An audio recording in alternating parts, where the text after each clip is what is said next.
The morning of Susan's wedding broke with golden sunlight streaming gently through sheer curtains, painting a perfect day that belied the chaos about to unfold. Susan, 29, charismatic and gentle-eyed, sat quietly at her bedroom vanity, running her fingers softly along the intricate lace of her wedding gown. She had chosen every detail carefully, from the dress with delicate embroidery that whispered elegance, to the venue overlooking the sweeping cliffs of Southern California. Everything was meant to be perfect. Yet something felt off, a vague unease Susan attributed to wedding nerves. Sophia, Susan's older sister and maid of honor, knocked softly before entering, her eyes bright but strained. Sophia had always felt overshadowed by Susan, the golden child whose successes were effortlessly achieved. Yet, in this moment, Sophia masked any lingering envy behind a practiced smile. "Ready?" Sophia asked gently, touching her sister's shoulder. Susan hung up the phone and stared out the window at the rain painting the glass. Angela's voice stayed with her for days. That one conversation reminded Susan that her pain had not been without purpose, that survival was contagious, in the best way.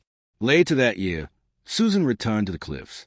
She stood exactly where her wedding hour had been planned, holding a single yellow rose.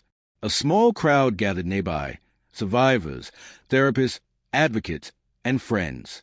Sophia and Emily flanked her as she stepped to the edge of the overlook and released the rose into the wind. "This is for what we lost," she said, "and for everything we chose to rebuild instead." Silence followed, then applause, not loud, but steady. In the crowd, Angela stood near the back, tears streaming down her cheeks. That night, they lit lanterns across the bluff. Dozens of lights floated into the dark sky, each one a symbol, of survival, of truth, of voices no longer silenced. They watched the lights rise, watched until they vanished into stars. And somewhere, deep in Susan's chest, the final remnants of fear loosened their grip. She was no longer the vanishing bride. She was a woman who returned, and lit the way for others to follow. Susan nodded, forcing a brave smile. Almost. Downstairs, bridesmaids buzzed around the living room, adjusting bouquets and checking their reflections. Emily, one of Susan's closest friends, cast glances toward the stairway with eyes that burned with something deeper than friendship, a jealousy thinly veiled beneath practiced laughter and insincere smiles. Benjamin, Susan's fiancé, paced nervously in a room nearby, his palms sweating. He was a well-liked high school teacher whose mild manner had won over Susan's parents, yet he carried his own secrets, carefully hidden beneath a veneer charm.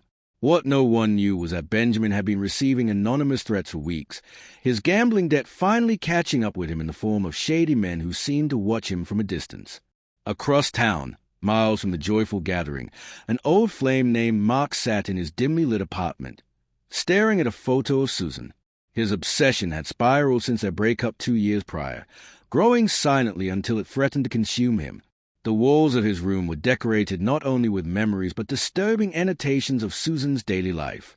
Mark hadn't seen her in months, but he watched, always watched. As the hour of the ceremony drew near, the bridal party prepared to leave for the venue. Susan's mother, Margaret, knocked on the bedroom door, worry lining her face when there was no answer. After several attempts, Sophia pushed open the door slowly, a chill racing down her spine. The room was empty. Susan was gone. Instant panic enveloped the house. Margaret's cries echoed painfully, prompting the bridesmaids to scatter, calling out Susan's name. Sophia stood frozen, dread crystallizing in her chest. The wedding dress lay crumpled on the floor, a single earring left behind. Her phone was gone. Instant panic enveloped the house. Margaret's cries echoed painfully, prompting the bridesmaids to scatter, calling out Susan's name. Sophia stood frozen, dread crystallizing in her chest. The wedding dress lay crumpled on the floor, a single earring left behind. Her phone was gone. But the nightmare was far from over. News of Susan's escape made national headlines. Talk shows speculated wildly. Her face appeared on tabloids. And still, Victor was out there, somewhere. Susan and Grace worked closely with the authorities to create a psychological profile. Victor, they realized, was a man without roots, hired muscle who knew how to disappear. The FBI was pulled in. 6 months later, a break came in the form of a tip from a bartender in Reno. A man matching Victor's description had been living under a fake name. A sting operation was carefully planned. Grace, now deeply invested in Susan's case beyond her professional duty, insisted on being there. The arrest was quiet. Victor didn't resist, but the cold glint in his eyes as he was cuffed would haunt Grace forever. Victor's trial was grueling. Susan testified in court. Her composure wavered only once, when asked to describe the moment she thought she would die. Sophia and Emily sat behind her, silent pillars of strength. Benjamin testified too, in an orange jumpsuit, his expression hollow. He received an additional sentence for his role. When the trial ended, and Victor was sentenced to life in prison, Susan didn't cry. Instead, she walked out into the California sun and let it warm her face. For the first time, she felt free. She published a book. She gave talks. She spoke not just of survival but of transformation. Emily opened a wellness center for trauma recovery. Sophia completed her degree in psychology. On the 5th anniversary of what would have been her wedding day, Susan hiked to the same cliff where her wedding was meant to happen. She left a bouquet of wildflowers, not as mourning, but as a mark of resilience. What was once the case of the vanishing bride became a symbol of survival, sisterhood, and the unexpected strength that emerges in the wake of broken vows. Years passed, but the echoes of that fateful day never quite faded. Susan, now in her mid-30s, had rebuilt much of what was shattered. Yet some nights, when the air was too still and the darkness too complete, she would awaken in a cold sweat, reliving the moments in the cave, the smell of damp salt, the distant gull cries, the sound of her own breathing against tape-covered lips. She had learned to live with it, to carry it like a scar, tender but no longer bleeding. Susan moved north, away from the cliffs of Southern California, and into a quieter coastal town in Oregon. There, she opened a small bookstore and cafe, calling it Second Chapter. The name wasn't just clever branding. It was truth. Patrons who walked in saw warmth, bookshelves lined with stories of healing, recovery, and resilience, gentle music drifting in the background. Sunlight pooled on oak floors. But what they didn't see was a safe room Susan had built behind the register. Her quiet insurance. Sophia visited often. They spoke now more than they ever had as sisters growing up. The guilt Sophia once carried had matured into something gentler, empathy, vigilance. She had become a licensed therapist and worked closely with survivors of abuse, especially those who had been manipulated or isolated by loved ones. Sophia told her clients about Susan, but only when she felt it would help. Susan, in turn, had grown into her voice. She delivered keynote addresses at national trauma summits, her calm presence commanding rooms full of silence and awe. Emily, too, had evolved. After 5 years running her wellness center in Santa Barbara, she joined a nonprofit that brought mental health services to underserved communities. The bitterness that once stained her relationships was gone. She'd fallen in love, unexpectedly, with a nurse named Natalie who had cared for one of Emily's clients. They lived together in a modest bungalow, filled with art and music and plants, far from the echoes of jealousy. Back in California, Detective Grace had retired, though she remained consultant on several high-profile cold cases. She'd received an award for her work in Susan's case, though she often said it was Susan who had truly solved it. Grace and Susan exchanged letters every year on the anniversary of Susan's return, always signed with the same phrase, "Still building bridges." Victor remained behind bars, serving his life sentence. He had appealed twice. Both were denied. Benjamin had faded into near anonymity. After his release, he changed his name, moved east, and was reportedly living a reclusive life in upstate New York. Susan had no desire to reopen that chapter and never responded to the letter he sent from prison, the one that began with, "I don't expect forgiveness." Then, on the 10th anniversary of the wedding that never happened, Susan received a call from a woman named Angela. Angela was in her early 20s and had recently left an emotionally abusive fiancé.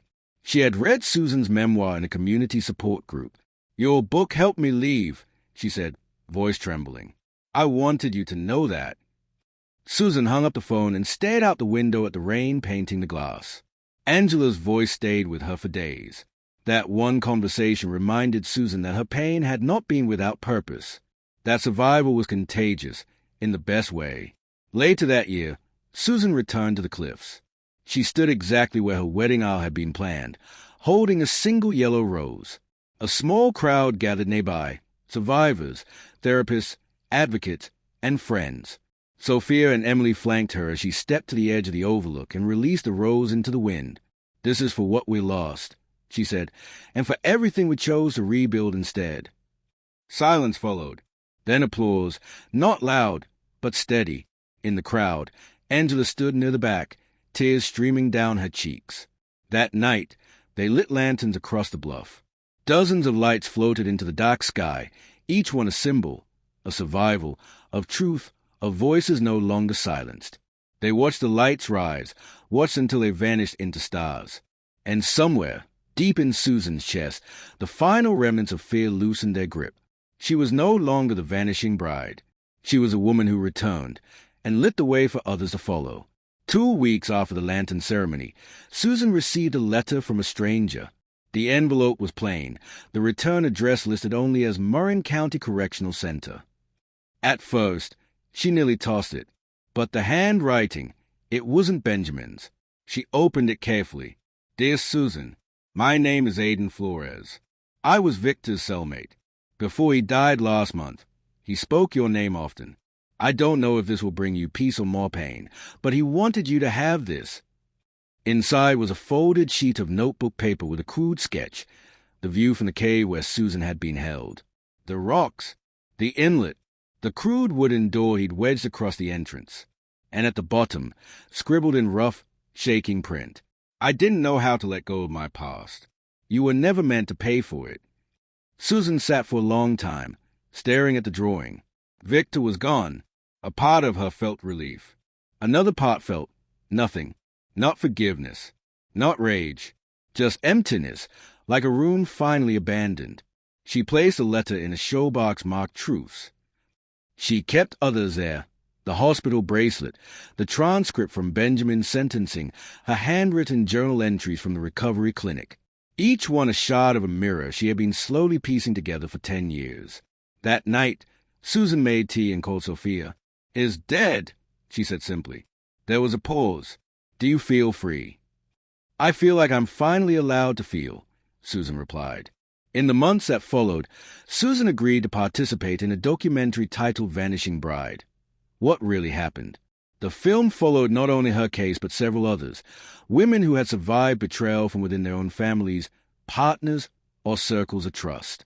During the interview, the director asked her, "What was the moment you knew you were going to live?"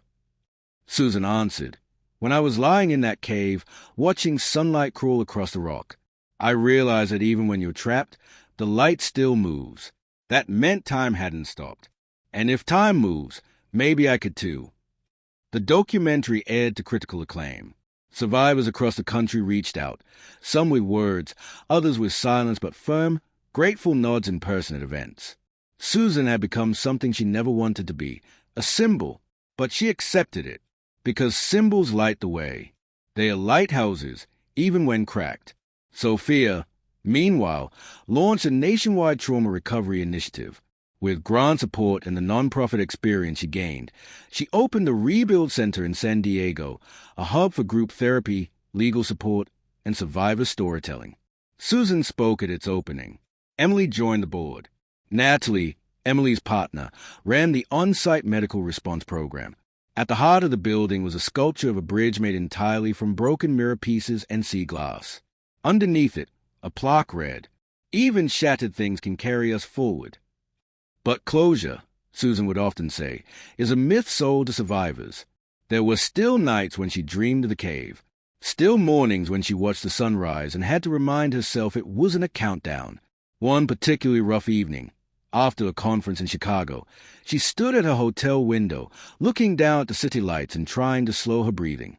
She texted Sophia, still fighting the shadows, "But I haven't lost." Sophia replied instantly, "That's what winning looks like." Back in Oregon, Second Chapter became more than a bookstore. It was a place of refuge, of courage, a community of listeners and speakers, readers and healers. Angela, the young woman who had once called Susan, moved to town and became the shop's assistant manager. She eventually started her own support circle for survivors aged 18 to 25. Watching her lead those sessions, Susan felt something stir in her chest. Not pain, not fear, pride. One day, A little girl walked into the store with her mother. She had wide brown eyes and a notebook clutched to her chest. "Are you the lady who got away?" she asked. Susan knelt beside her, smiling. "Yes, but I didn't just get away. I came back." The girl nodded solemnly. "My mom says you're why we left." And just like that, the wound that Susan once thought would always ache warmed instead. The Vanishing Bride wasn't just a story anymore. It was a legacy, a movement, a truth passed from voice to voice, hand to hand. And on quiet nights, when the fog rolled in over the cliffs and the wind whispered across the glassy sea, Susan would step outside, look up at the stars, and whisper to them, "I'm still here." And the stars, somehow, always whispered back. It started with a newspaper clipping. Angela was reorganizing the storage closet at second chapter when she found it, yellowed, folded in the spine of an old grief recovery workbook. The headline read, "Missing Bride Rescued from Seaside Cave." The date was nearly 11 years old. Susan hadn't seen this version. The article was from a local tabloid, one that ran fringe theories alongside horoscopes and alien sightings. But this one had something new, a name she didn't recognize. Marcia Quinn. The article quoted her as a seasonal park ranger who first saw signs of disturbance near the cliffs. Yet in every police report Susan remembered, the hiker who found her shoe had remained anonymous. Susan read the article 5 times before the air left her lungs. Something didn't fit. 3 days later, she drove back to the beach where she had once been held. It was no longer jagged in her memory. It was familiar now, the place where she ended and began. She met with Grace, who, though retired, still walked like a detective. They sat on driftwood, wind whipping through their jackets, a shared thermos of coffee steaming between them. Grace read the article, frowning. That name never came up in the case files. Could it have been someone planted? Maybe someone Victor worked with? Susan asked. Grace shook her head.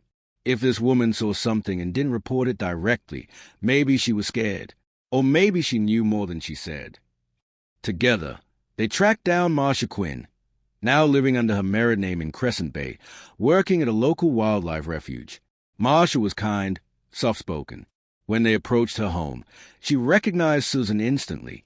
"I didn't expect this day to come," she said, inviting them into a home filled with bird feeders and homemade quilts.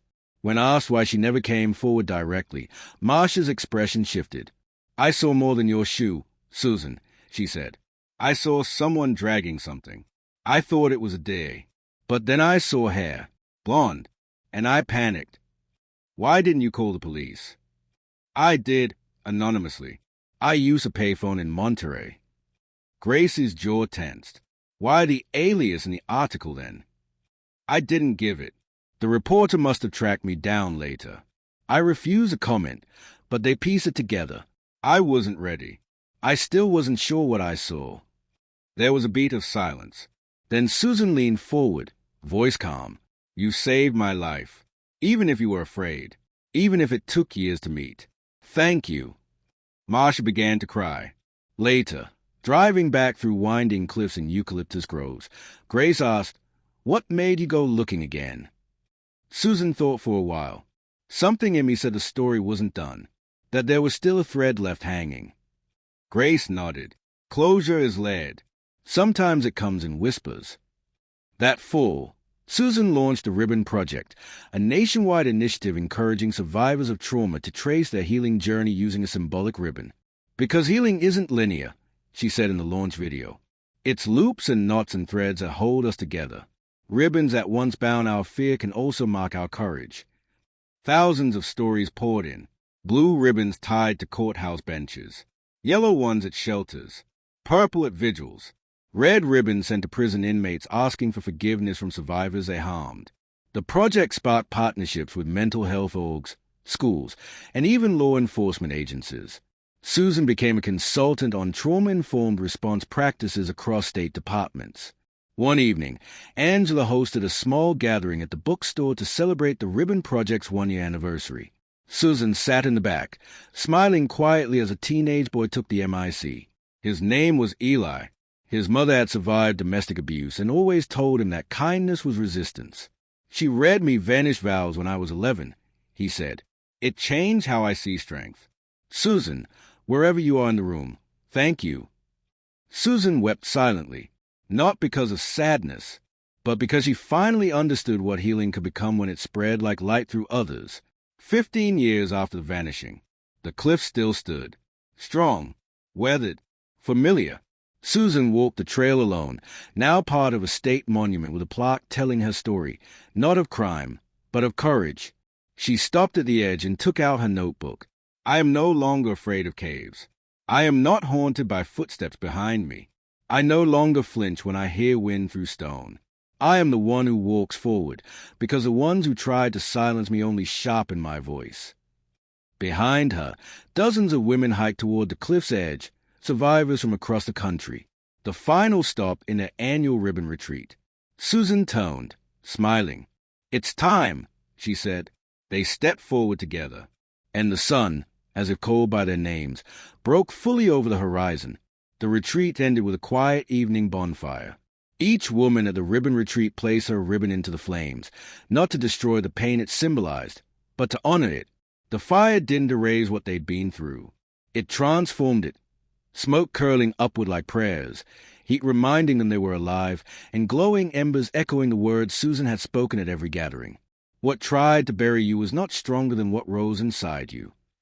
After the ceremony, Susan sat alone on a bench overlooking the cliffs. The breeze was gentle that night, cool and whispering. She held a new ribbon in her hands, white, stitched with gold thread.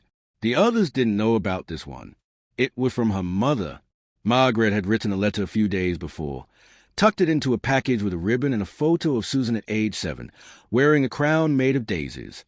"I didn't know how to protect you from a world," the letter read, "but watching you protect others has healed me in ways you'll never fully see.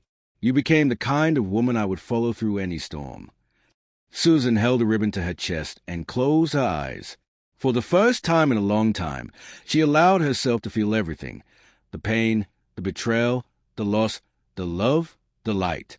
She whispered a thank you, not to the sky, not to anyone else, but to herself, for surviving, for returning, for becoming. A few months later, a high school in San Diego invited Susan to speak at a youth assembly. She hesitated at first. Young people reminded her of who she'd been before the fracture, before the cave, before the name Vanishing Bride followed her everywhere. But she said yes. The auditorium was full of restless energy, phones glowing, laughter echoing, until Susan walked onto the stage. She didn't begin with stats or stories. She began with silence. And in that pause, the room stilled. Then she told them a story, not of trauma, but of choice. The choice to speak when silence felt safer. The choice to live when fear promised escape. The choice to forgive, not others, but herself. Afterward, a girl approached her backstage and whispered, "I was going to run away tonight, but now, I think I'll run towards something instead." Susan never stopped walking forward. She helped rewrite survivor support policies in 3 states. She trained law enforcement to listen better. She co-wrote a graphic novel with a trauma-informed artist. She quietly bought the house she was once taken from and turned it into a transition home for women starting over. And on the 25th anniversary of the day she vanished, she stood again at the cliffs, older now, but stronger. The sky above her was clear, the ocean below calm. She opened a small wooden box and released a final ribbon into the wind. It was blue, like the one she wore in her hair the morning she disappeared. "This," she said aloud, "is not goodbye. It's a continuation." The ribbon danced, catching an updraft, rising higher and higher until it vanished into the sun. Some stories don't end. They echo, in libraries, in shelters, in classrooms and coffee shops, in every whispered me too, and every defiant I'm still here. Susan's story lived on, not because of the crime, but because of the courage that followed. She was never the vanishing bride. She was the ever-returning woman, proof that even the darkest chapters can give birth to light.